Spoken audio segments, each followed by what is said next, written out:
भूखे नंगे को कुछ दे दे बाबा। ओ बाबा, ओ भाई तुम्हारा पर्स गिर गया। अबे यार, ये पर्स मेरा नहीं है और इसमें तो बहुत सारे पैसे हैं। एक काम करता हूँ, रख लेता हूँ। थैंक यू भाई साहब, मुझे पर्स बताने के लिए। चलता हूँ। ओ भाई, मैंने आपकी इतनी बड़ी मदद करी यार, मुझे कम से कम कुछ खिलाई दो, मैं 4 दिन से भूखा हूँ। भूखा है? चल मेरे साथ दुकान पे, तुझे कुछ खिलाता हूँ। चलो।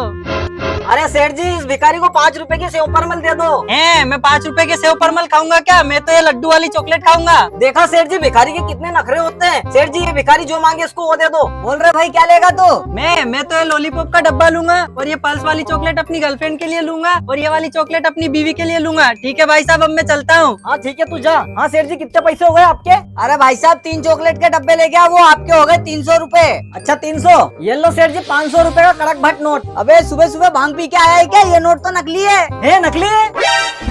अबे ये सारा नोट नकली है। वो भिखारी मुझे चूना लगा गया, मैं पकड़ता हूँ उसको।